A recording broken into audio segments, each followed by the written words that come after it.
আসসালামু আলাইকুম এভরিওয়ান। চলুন আপনাদেরকে আজকে একটি নতুন জিনিস দেখাই। কাতার কতটুকু উন্নত আর কতটুকু ভিআইপি ব্যবস্থাপনা তা আপনাদেরকে দেখাই আজকে। আর কাতারের এটা হচ্ছে প্যারল, যেটা কাতারের মধ্যে এক্সপেন্সিভ জায়গা বলা যায়। দেখুন এইটা দেখে কি মনে হইতেছে, এটা হচ্ছে একটা বাস স্টপ। এটার ভিতরে মানুষ বসে অপেক্ষা করার জন্য এটা বানানো হয়েছে। দেখেন এটার ভিতরে এসি দেওয়া আছে, বসার জন্য সুন্দর ব্যবস্থা করা আছে। এখানে গ্লাস দেওয়া আছে, কত সুন্দর। এখানে একটা এলইডি দেওয়া আছে।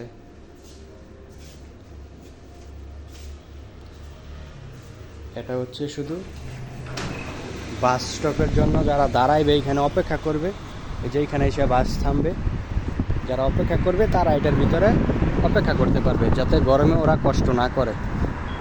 আর এইখানে বাসের কত নাম্বার সিরিয়াল এসে দাঁড়াইবে ওইটাও দেখেন এখানে দেওয়া আছে। বাইরের দেশের এত উন্নয়ন ব্যবস্থাপনাগুলো দেখলেও ভালো লাগে। বাংলাদেশে এরকম ব্যবস্থাপনা আদৌ কি সম্ভব কিনা তা জানা নেই। দেখেন কত সুন্দরভাবে এটা সাজানো।